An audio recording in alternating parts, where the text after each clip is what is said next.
shack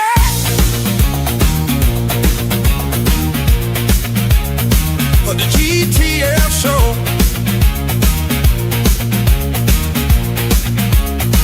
Gabriel Talks Football. A football mind is what you find. Gabriel Talks Football. Oh, the GTF show.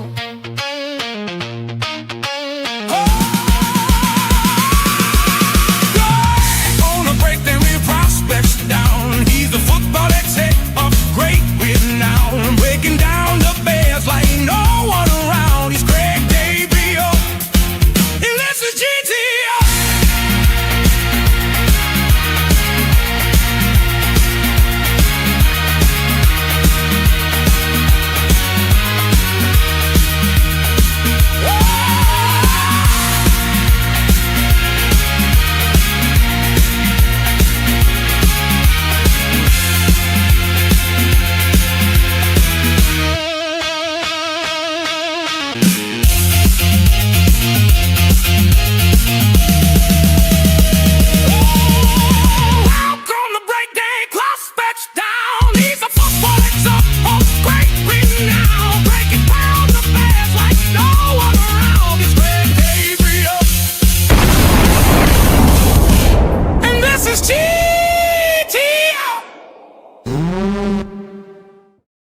Welcome, everyone. This is indeed GTF, Gabriel Talks Football. My name is Aldo Gandhi. A quick programming note. We have tons of more football stuff even after the draft is over. Greg and I will be back on Monday. We'll officially set that when he comes in. And then there's more programming throughout the week. The best way to stay on top of what we're doing with our football coverage is to subscribe to the Barroom Network here on our YouTube channel, or subscribe to me on X, and I will provide updates not only of the football programming, but also we've got some top-notch hockey programming, and who knows what other surprises we'll have throughout the next few months. Let me welcome in the man of the hour. His name is Greg Gabriel. Greg, how are you, my friend? I don't know. Should I be a sourpuss or what? Well, it seems like a lot of fans are bitching and moaning, and Yeah, I started to sound like you yesterday. I was like telling people, shut up. No, I get it. I totally get it. But fans are need-oriented. Mm-hmm. And that's not the way the draft works. You know, these guys, and I've done this all my life. They spend a whole year preparing for each individual draft, and pretty much all of February is in meetings, and then the combine. Then you got pro days in March, and then you're back in the office. You're setting the board. You're putting the thing together, and you can't deviate from that, because then you're screwing up the whole system. Now, I think when you heard Poles talk, and then they had an interview with Trey Koziel, and Biggs had a thing, and basically said, "Hey, it's the way it fell. What can we do?" Now I said, "Well, why didn't they trade up?" And that's a possibility, because Jackus, when New England traded up, I knew Jackus was gone. That was because that was a need. As soon as I saw that happen, I says, "Oh shit, there goes Jackus." That was a gut punch. Yeah. And so you missed out on him by 2 picks. So then you can say, well, why didn't he trade up? Well, they had no ammo to do that. That's why they traded down from 60. They wanted to get more picks. There are needs they have to fill. They would have had to give away a 27 pick to move up. Mm-hmm. And you got a 27 draft that on paper looks to be pretty good. Still remains to be seen. But it's I get it. And I've been in some drafts like this. But it's still not over. Yeah. There's picks today. Yes. There's 4 picks today. And, we'll see what happens. You got 2 of the first 37, 38, something like that. Yeah, I think that's 38, yeah. And then it's the 29th pick in the 4th round, and then the 5th pick in the 5th round. might be the 4th pick in the 5th round, something like that. But it's got to fall right for him. It didn't fall perfectly right for him yesterday. You got to hope. Now, go back to 2 years ago when they took Booker. They used a following year draft pick to move up to get Booker. Could you do that now? Well, now you're in day 3. Now the cost to do that isn't as much. Right. So yeah, they probably could if there's somebody they really want. And I would think, being that, they went in with the goal of, we got to get some defensive players. And right now there's been one. It's all been offense. So, they might have to stretch a little bit, and they might have to make a move. And we'll find out in another couple hours what's going to happen. It'll be interesting to see how it plays out. There's still some decent players out there. One of my favorite edges in the whole draft is still there. Dennis Sutton. And, for whatever reason, and I get it, Penn State had a lousy year.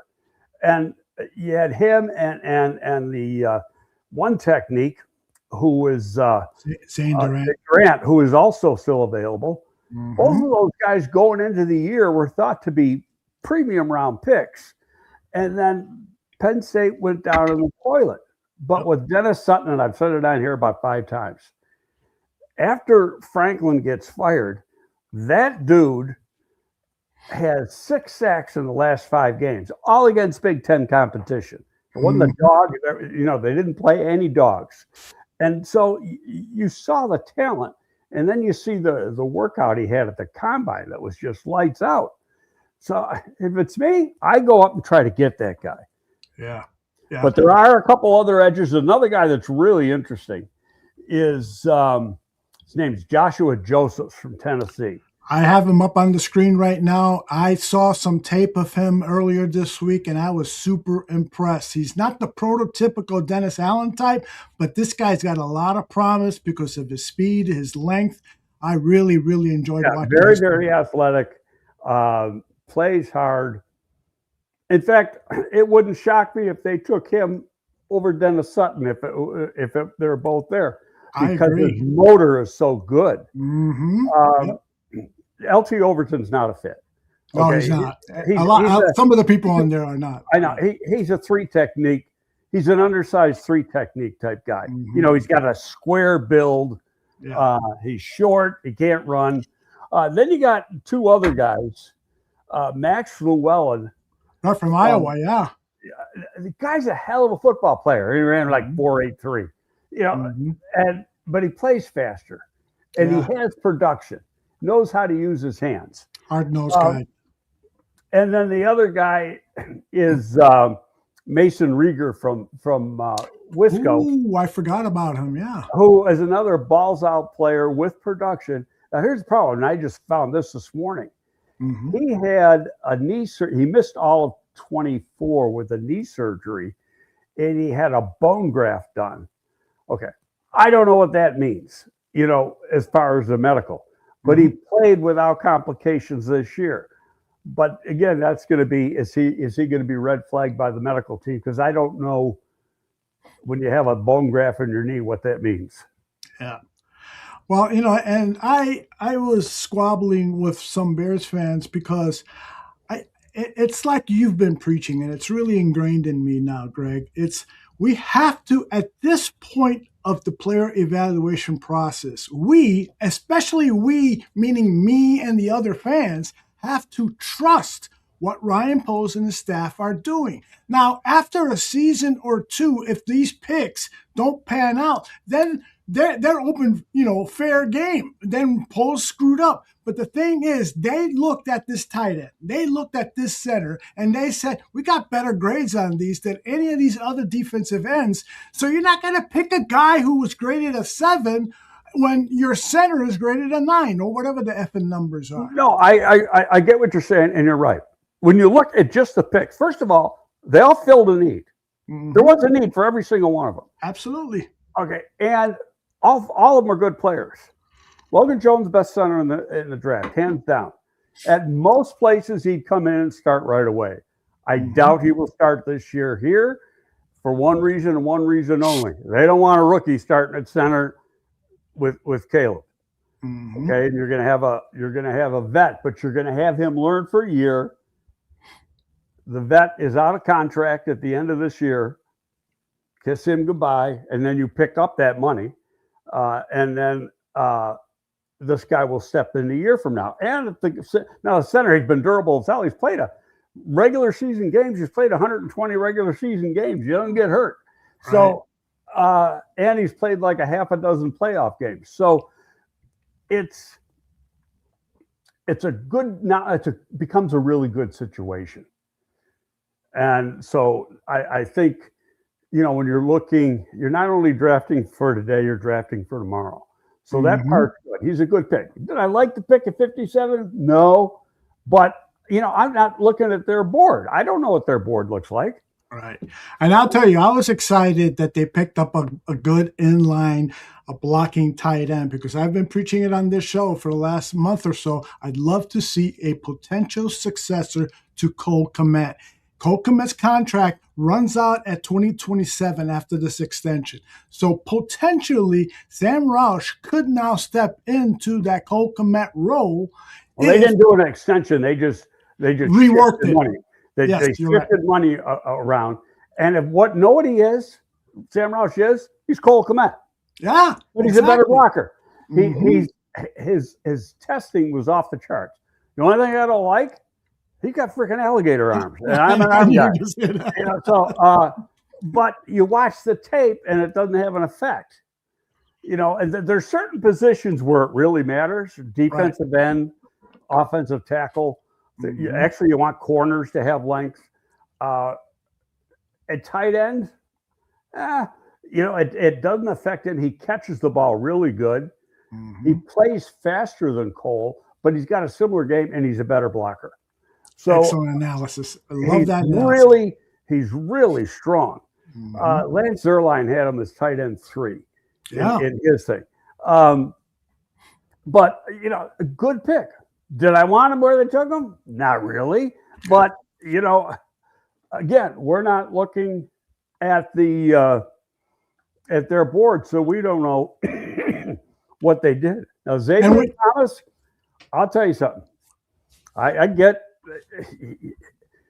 this, to me was like an Andy Reid pick. Okay, and I was only with Andy 1 year in Philly, but when you talk to him and you say how he sets up players, he's watching tape, and then he gets a love affair with a guy.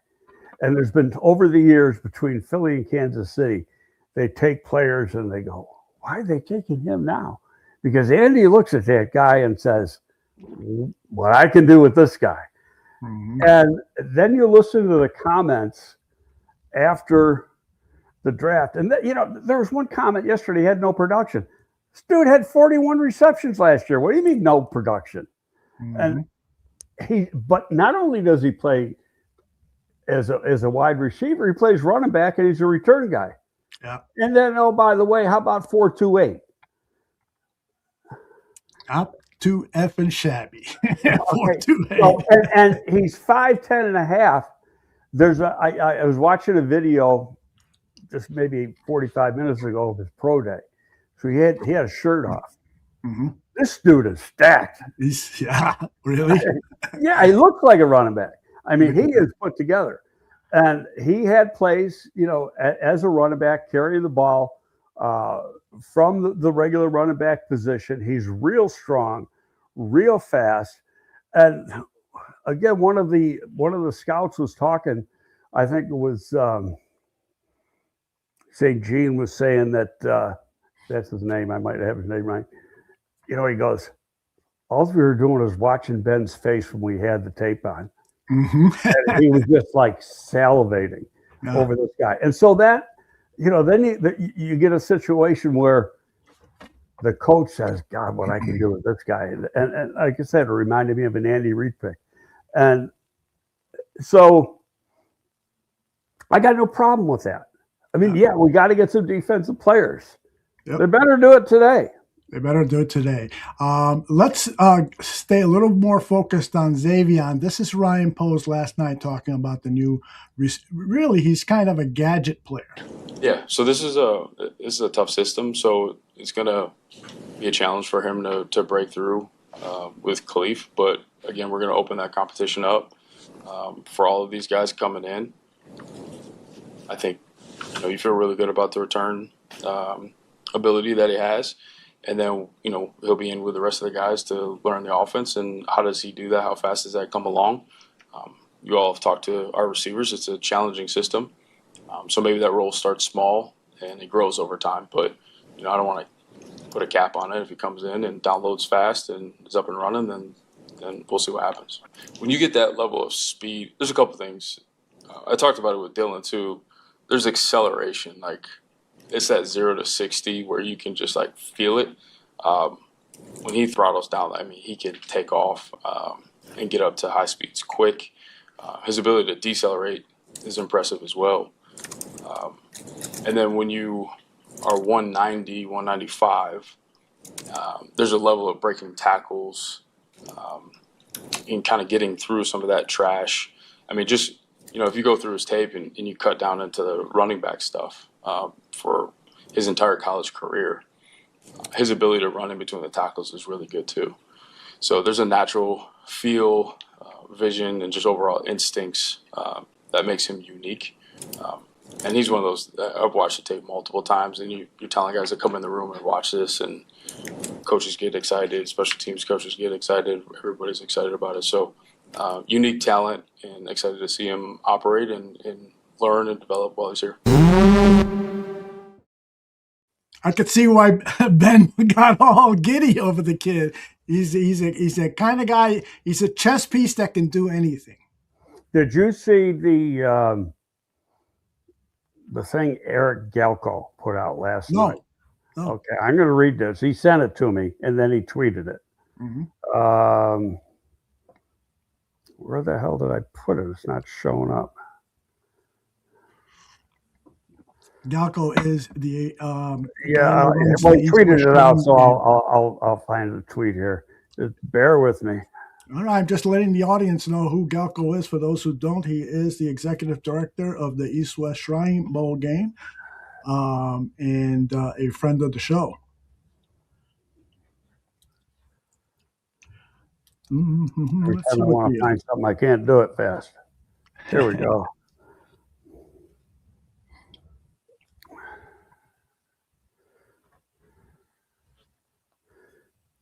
Okay, now I got to scroll through his. Okay. Zavion Thomas from LSU. I'm being drafted, blah, blah, blah.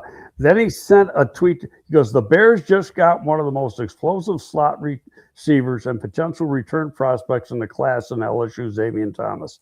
He's a plug-and-play starting slot with elite twitch, separation, and speed. His 4.28 40 was the third best at the NFL Combine. And it showed on LSU tape and the Shrine Bowl practices.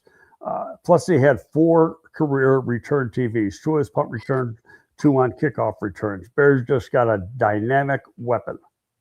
Wow, pretty awesome. And Tooch was just backstage and he dropped this graphic in for us.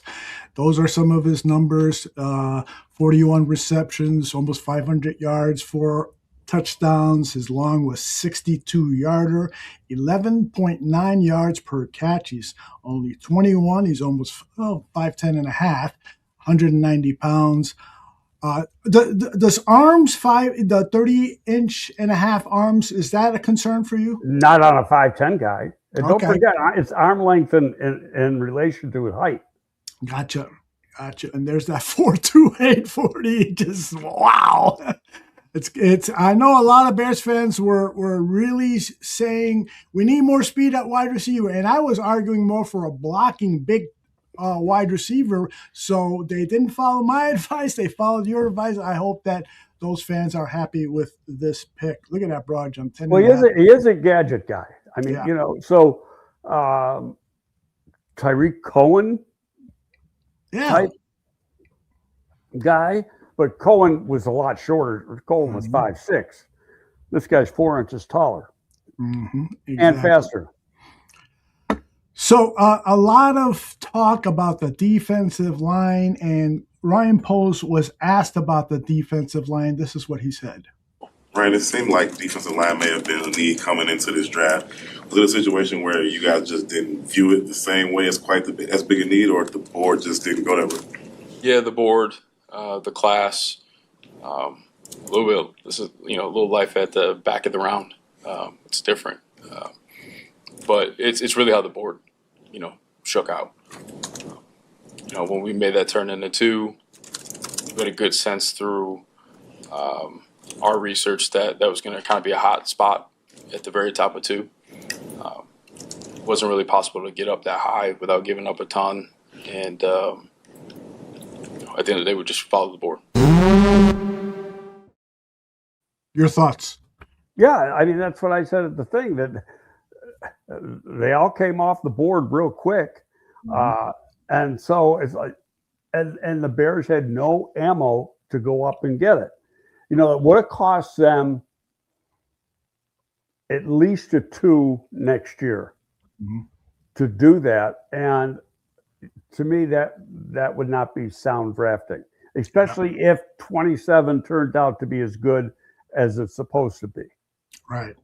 Okay, so now, again, fans act out in the moment. And I get it. I understand it. But it's not over yet.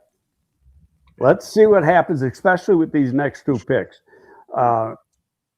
You got the 4th rounder. You got a high 5. Now, I thought the trade back, they should have got more than that high 5. Yeah, a couple people in the chat said that.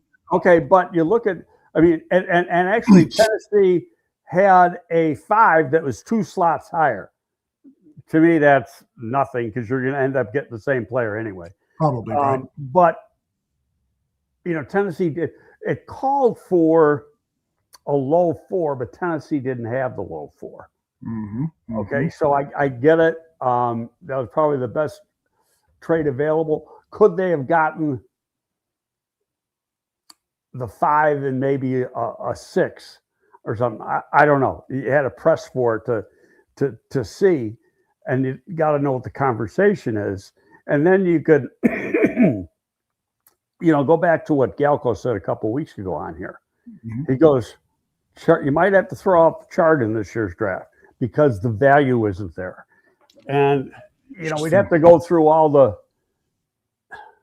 the different trades to see what teams paid, and to see if the charts held up. Or I'll do that for Monday's show. Yeah.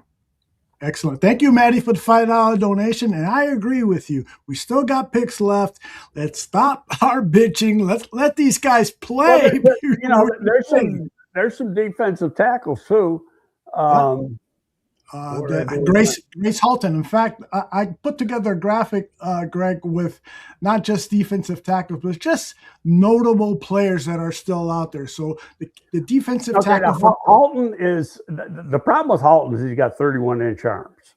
Yeah. Okay, so are they going to overlook that because athletically and stuff, he's a fit? We'll find that out if they take him or not. The guy, no question, he's a good player, but he doesn't have the length that they prefer.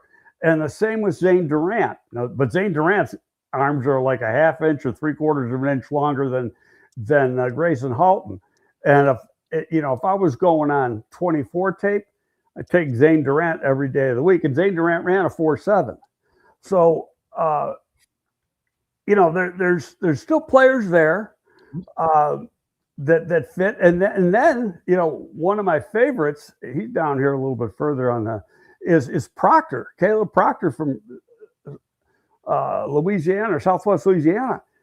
Dude can play, and he's a hell of a pass rusher. He had, as an interior pass rusher, like 7.5, 8 sacks. Yeah, I think that this draft is far from over. People who are making a final grade on it, I beg you to think about this because it's not over. So let's get back to the topic of the center, and this is Ryan Poles on the Bears News Center. it's a vital part of our offense, and it's not easy to do. So when you come from a school like Iowa, you're taught the right way. So you understand the communication aspect of it. You're the glue. You're the circuit board of that offensive line, and you help the run game. He's been doing that for a while now. We felt really comfortable with his intelligence and experience to come in and compete. And, we feel really good about Garrett being the starting center. Obviously, we're going to always compete there. But if something were to happen, we feel really good we're not going to have a huge letdown for him going in the game and operating at a high level. Greg, how important is arm length for a center? Because Dane Brugler did bring up the fact that Logan does not have particularly long arms. Is that an issue? It's about a quarter inch shorter than Olin. I think Olin was good. As you work your way inside, the length does not become as important. Okay. So, but it's the most important positions are edge and tackle for length. Okay, and then there's give and take. That's why I say for Grayson Halton, can they throw out the arm length as this? Now we're in the 4th round, so throw out the arm length because he's a good player. Now in the premium rounds, you don't want to do that. Okay, but and the tape matters too. So I get that. There's no question Jones was the best center in the country. And Ryan was totally correct. When you get linemen out of Iowa, they might not always. Now, this guy tested pretty good. He's a good athlete. Like his change of direction drills were really good. And he's strong. But the guys at Iowa, they're just centered Midwest kids that are smart. The game's important to them. Those guys are all very well coached from Iowa. The head coach is a former NFL offensive line coach. So it's important. And all the guys that come out of there they become really good pros. Yeah.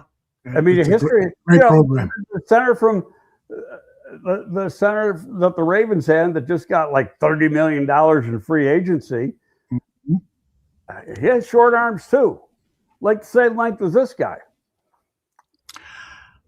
Greg, J2K, who loyal follower here at the bar room and really appreciate his opinion on things. He is really down on the fact that the Bears drafted a safety because he felt that we should have gone into the trenches first. So I got a question for you. How much can having an excellent cover safety in today's NFL, where particularly the way the Bears use him, where he's guarding the slot receiver, where he's playing out center field, where he's playing in the box, how much can a player like that help a pass rush or the defensive line? Well, I'm going to answer that 2 ways. Number one, you're drafted in the 1st round and you can't reach. There wasn't a defensive lineman on the board that is half the player of Thieneman. Okay, Thieneman is a hell of a football player. So probably a future Pro Bowl player. And there was no edge or no tackle at that point that's going to be that same guy. In fact, the edges that were there at 25 didn't go they didn't go to the end of the 1st round. They went in the 2nd round. So he was clearly the best player. If you look at the top analysts, they had him at 16 and 18, best player in the draft. And this has been, going on all through the process. And then you get a safety. How often do you find a safety who can run a 4.35? And he's got the flexibility to play free. When he was at Purdue, he was playing a lot of single high. And then he was like a rover. And really, that's the best way to describe the way Oregon used him. He was only there 1 year. So he was up in the box, put in slot situations where he had a cover man. And to me, that's the key, because what DA was looking for is a safety, not that complements Kobe Bryant, but is very similar to Kobe Bryant. And so what happens then is that now you're coming up to the line of scrimmage. The offense is coming up to the line of scrimmage, and they're looking at the Bears defense and how they got those safeties aligned. They have no freaking idea who's free, who's strong, who's what, unless they're aligned a certain way, because you can interchange them. Mm-hmm. Yep. And so that becomes, and the fact that both of those guys can play really good man coverage is a huge, huge plus. Excellent. And J2K, as you were talking, posted this thing saying, if safeties were paid as much as defensive linemen, I could buy Aldo's argument. And I just want to say this real quick. That's a terrible argument. To rely on the salary structure on anything, any organization. Well, I hate saying value of the position, and I get it. Yeah, but still, it doesn't.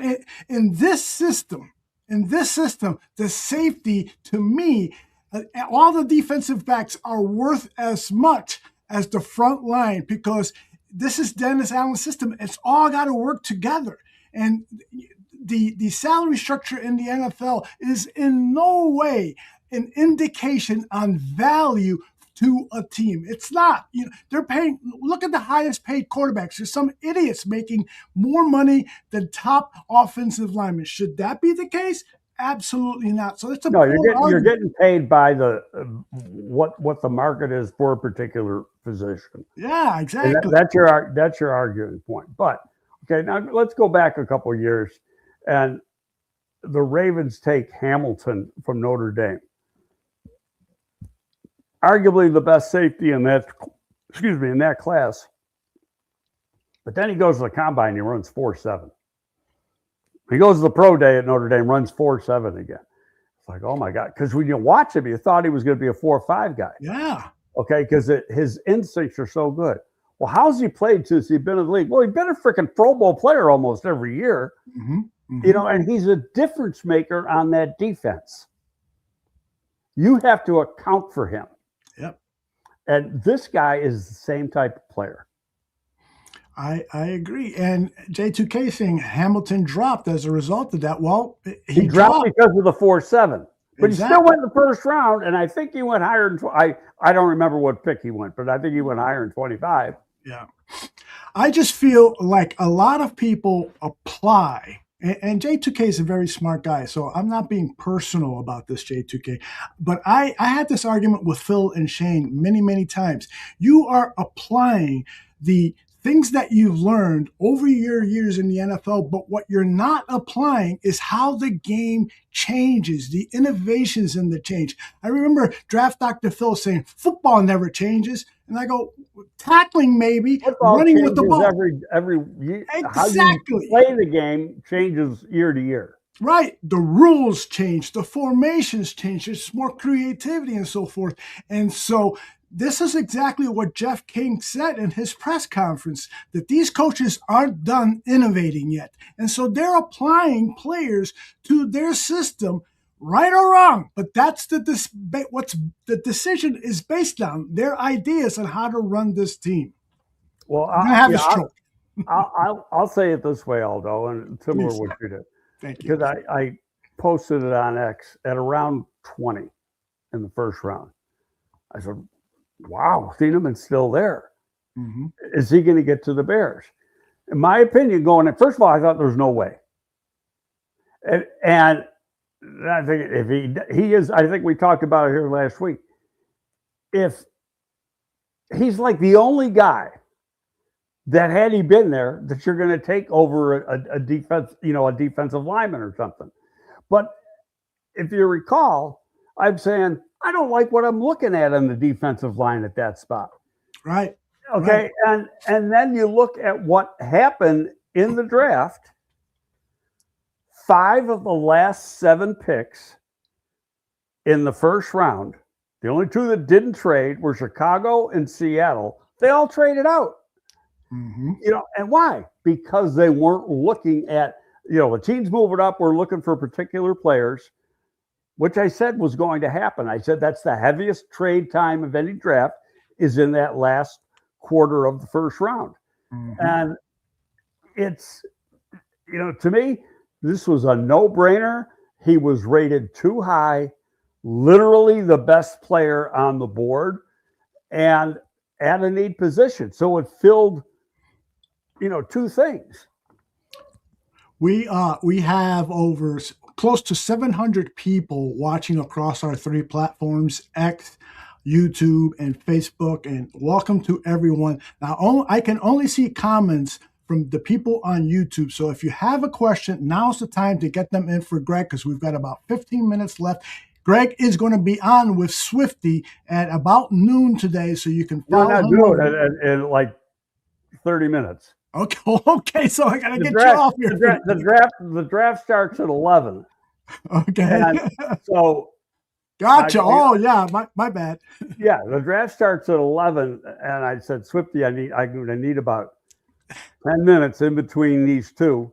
Gotcha. And so I at 9:55 I got to get out of here so I can hit the head, get a drink of water, and I drink a ton of water while I'm here. I got to fill it up.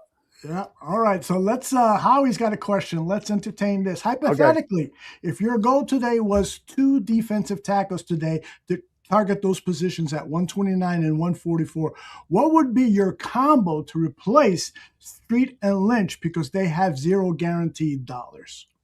Well, first of all, I don't want to replace either one. They're pretty damn good football players. Okay, they got signed for a reason. Let's use Contavious Street first. See, another perfect example of a fan not knowing the player. And Howie, I'm not picking on you. It's fact. Contavious Street had his best year as a pro playing for GA in New Orleans. There's familiarity there. Last year, he's on Atlanta and he has a pretty decent camp, but they put him on the practice squad. Somebody gets hurt, they got to bring him up. The last half of the season, he was their best interior defensive lineman. All you got to do is watch the tape. He can rush the passer. He plays the run well. He's strong. He hustles. The other guy, Lynch, is just a crazy man. All out, balls out type of player. Why doesn't he get money? Because you don't have to. You pay what we heard the same things when they signed Billings a few years ago. They got to replace him. They didn't give any money. Who was one of the best defensive linemen they had? Billings. But Billings doesn't fit this scheme. So that's why they didn't bring him back. And he got signed right away, and he got some decent money. He's got a role. So don't think those guys aren't going to be around, because they will be. And then you go back in the college tape on Lynch. He had like 13 and a half or 14 sacks his final year at Baylor. The guy was pretty damn good. For an interior lineman, he was playing really like a 5 technique. But, I mean, he was one of the leading sackers in the country. He went in the 3rd or 4th round. Yeah. Great question here from my man Lou. He says, Greg, were the safeties in this class deeper than the edge players? It's about tied, right? Maybe safeties. Yeah, there's still safeties that are there that people thought would go higher. The one guy is the really the slot corner from Miami is still there. Deontay Scott. I mean, everybody thought he was going in the 2nd round. Now we're going into the 4th. He's still sitting there. My man RKB, cousin of Anthony Billings, has this question. Any chance that the Bears flex Zavion into a running back? He's almost the same size as Jahmyr Gibbs. In fact, the numbers are very similar. He's played, not full-time played. He's got, in fact, we saw it on the clip you had. Yep. He's played running back. And so, but he was a gadget guy for LSU, and they'd run him out of they'd use him on on sweeps and stuff, but he'd run inside too. And you see the guy he's pretty damn strong. Mm-hmm. Like I said, I looked at said it earlier. I was watching a tape of his pro day at LSU, and he didn't have a shirt on, and he's stacked. Yeah. Bears, I don't know. I'm the more and more you and I talk, the more and more I like this draft. But we'll see what happens once we see him play. The players are good players. Mm-hmm. Yeah, we all went in thinking it's going to be defensive oriented, right. And I think in their mind it was going to be defensive oriented. I agree. But before they got to pick at 57, all these guys came off the board, so now they're stuck. And so what the fan thinks, and I don't want to make this sound like I'm criticizing, because I'm not. It's just the facts of life of how you set a board and you got to work. You can't reach for a player, especially in the second and third round. You got to go with the value. Mm-hmm. Now you're getting into the fourth round. It's day 3. I think you got to start now saying, hey, I got to get one of these guys and one of these guys. So unless there's somebody that really jumps out at another position, mm-hmm. I'd be kind of surprised that they didn't. I mean, go back 2 years ago. I kept thinking they're going to take an edge. They're going to take an edge, and they hadn't taken one. Then they didn't have a pick in the 5th, and all of a sudden they give up a 4th mm-hmm. last year to get Booker. Mm-hmm. And they could do the same thing today, and they got the edge. And for a 5th round pick, that was a hell of a pick. Yep. And even if figuring that he gave up a 4th, so he's really a 4th round pick. That's a hell of a pick. This guy had what? He only played half a season. He had 6.5 sacks in a half a season. Greg, and knocked his shit out of Love a couple times. Yes, he did. Exactly. A couple of people are asking about the running back position. Do you like Mike Washington Jr., the running back from Arkansas, to select him with the next pick that the Bears have? I really like the player. Played at the University of Buffalo, by the way, mm-hmm. and then he transferred. He got one problem that I hate. Which is? Puts the freaking ball on the ground. Yeah, you got more fumbles than any running back in this draft. There's a running back that I love and this is absolute fact because I got the list. Going into this draft, Nicholas Singleton, on one of the scouting services list, was the number 4 player in the country going into this draft. And then again, a Penn State story. He was like, 1,600 yards at Penn State a year ago. Really good receiver. He's a 225-pound back that can run probably 4.40. And, you go back and you look at the playoff game between Penn State and Notre Dame, and it was a battle between Nick Singleton and Jeremiah Love. And you look at the other tape, last year he had like 6 or 7 really long runs, and he's a real good receiver. And the wheels came off this year. I don't know why. Because, it was a guy that everybody thought was going to be a 1st round pick going in, and then didn't have the same year this year. I'd really like to know what the hell happened at Penn State, because, they fired the coach right in the middle of the season. And, that alone, there had to be more to it than just the record. I mean, they were a playoff team the year before, and then they had a lot of good players coming back, and they just went in the toilet. Amazing. Wouldn't it be great if we were in the draft room when all of Ryan Poles' evaluators are talking about these prospects? I think then a lot of people who are being critical might understand the rationale for these players better. Go ahead. No, go ahead. You go ahead. I just get hung up on the fact that people are focused on position need. I get it.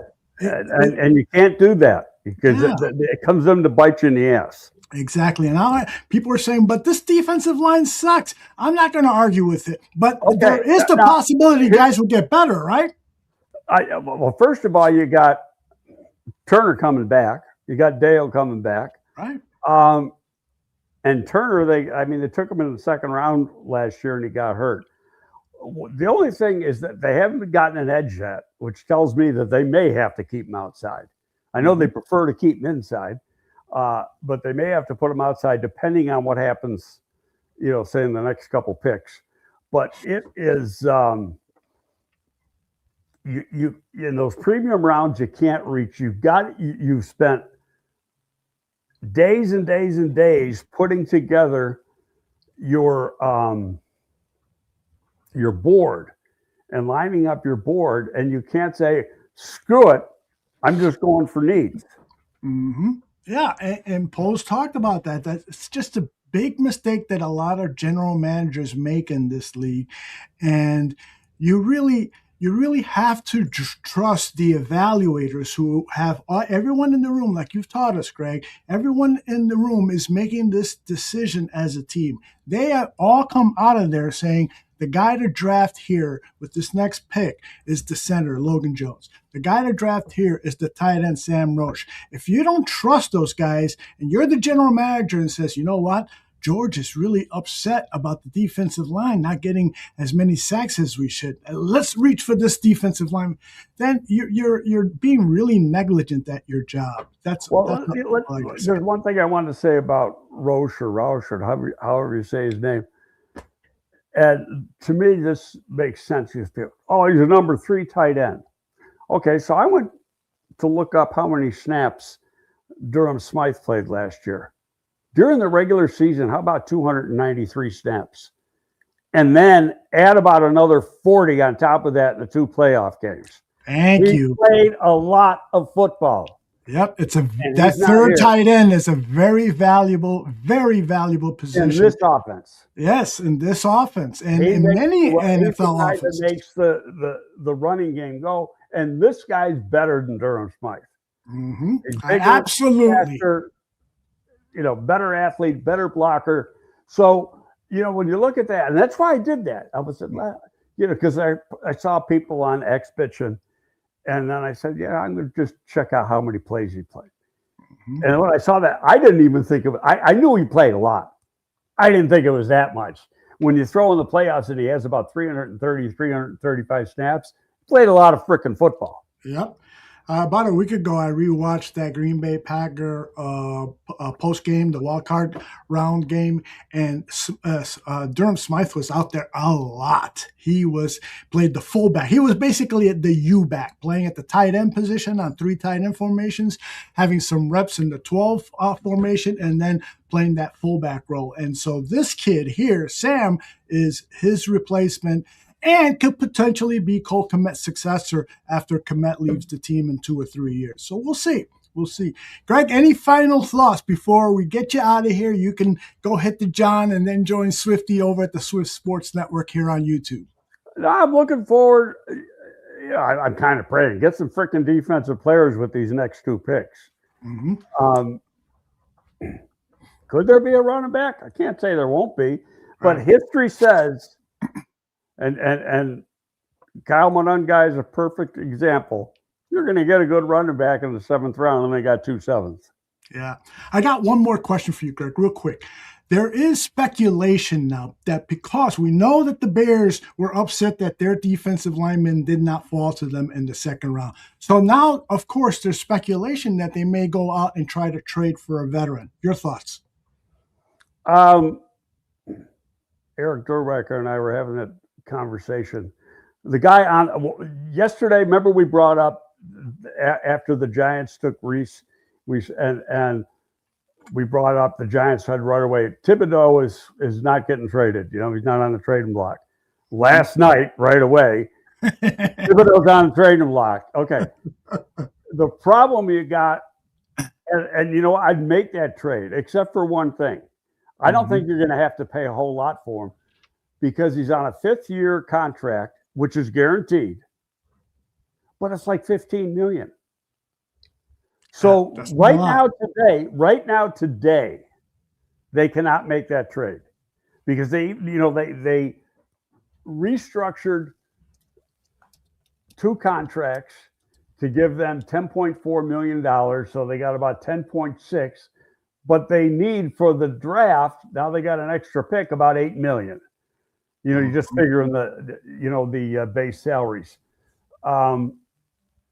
So knowing that, they'd have to make that trade. Just to make the trade, you have to have another $15 million in the bank. So they got to make some maneuverings. Another busy day. But that guy is available. What do you give up? Because of the $15 million and on last year of a contract, I wouldn't want to give up more than a 3 or a 4, even though he was a top 5 pick. I'll tell you, Greg is just getting started. So follow him over to Swift Sports Network. We got 710 people watching us live right now. And so I want all 700 of you people to go over to YouTube, search Swift Sports Network if you're not already. I'm going to start there at 10:05. So that's in 17 minutes. Enough time for me to take a crap and then join you in the chat. I got to do about the same thing. So. Okay. Greg, thank you very much. And everyone in the chat, thank you. I hope we didn't offend any of you idiots. I like Tooch's comment over here on the right. Don't bring me on. I haven't showered yet. Yeah, that was pretty good.